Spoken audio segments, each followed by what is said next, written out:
Video ini adalah video tutorial aplikasi pedoman analisis pasar kerja.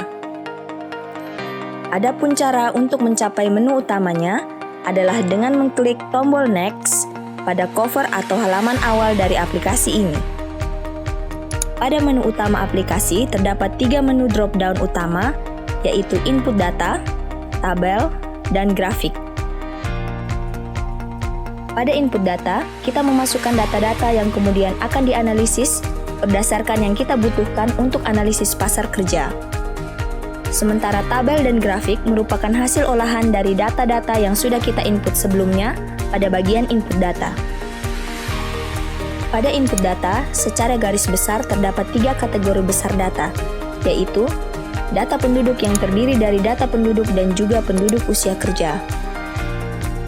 Lalu, data ketenaga kerjaan yang terdiri dari angkatan kerja, data pencari kerja, data pekerja, maupun data informasi pencari kerja dan pekerja tahun awal. Selain 2 kategori data tersebut, kita bisa memasukkan kategori pendukung yaitu data PDRB.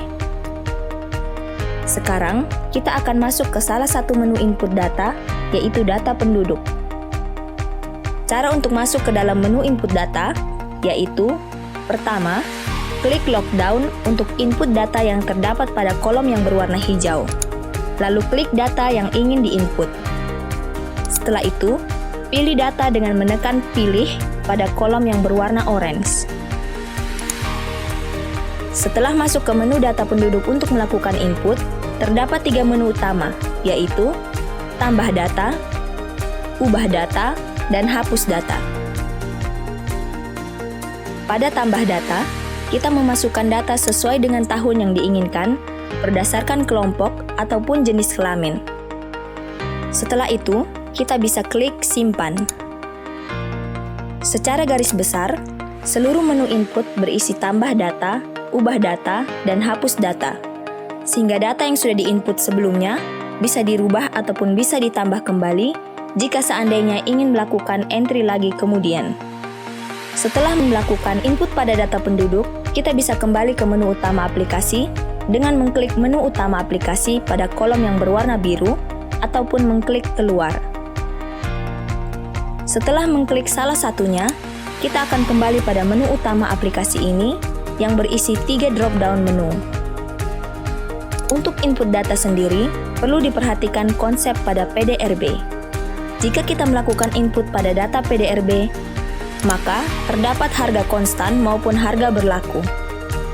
Harga konstan yaitu harga yang ditetapkan oleh BPS sebagai tahun dasar. Kemudian, harga berlaku adalah harga yang berlaku pada tahun analisis. Kemudian, untuk wilayahnya, pada data PDRB mengenal 2 jenis wilayah. Pertama, wilayah analisis yang merupakan wilayah yang kita analisis saat ini, yaitu Jakarta Selatan, dan juga data wilayah referensi yang merupakan data pembanding dengan wilayah analisis sebelumnya.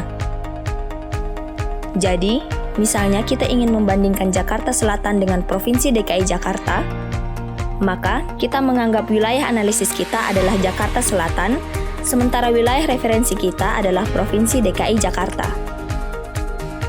Selain itu, jika kita mengklik tambah data, terdapat 2 jenis tahun pada PDRB ini, yaitu tahun awal maupun tahun berjalan. Tahun berjalan adalah tahun analisis yang kita lakukan saat ini, yaitu tahun 2020, sementara tahun awal adalah tahun dasar yang kita ingin ukur pertumbuhannya. Jadi, misalnya kita ingin mengukur pertumbuhan Jakarta Selatan secara PDRB pada tahun 2019 sampai tahun 2020, maka tahun awalnya adalah tahun 2019, sementara tahun berjalan adalah tahun 2020. Setelah itu, kita bisa simpan atau keluar dari data ini. Lalu, kita bisa menekan menu keluar dan kembali ke menu utama aplikasi. Untuk melakukan input data sendiri, terdapat beberapa sumber data yang dapat digunakan. Untuk data ketenaga kerjaan, kita bisa menggunakan data BPS ataupun data pengolahan dari Sakernas. Untuk data penduduk, kita bisa menggunakan data BPS dan data olahan Susenas. Kemudian, untuk data PDRB, kita bisa menggunakan data dari website BPS ataupun laporan PDRB-nya. Kemudian, untuk data pencari kerja dan informasi pencari kerja, kita bisa mendapatkan data ini dari data Kementerian Ketenagakerjaan. Setelah melakukan input data, kita bisa melihat hasil pengolahan kita pada bagian tabel ataupun grafik. Pada tabel, kita bisa melihat, misalnya pada tabel PUK,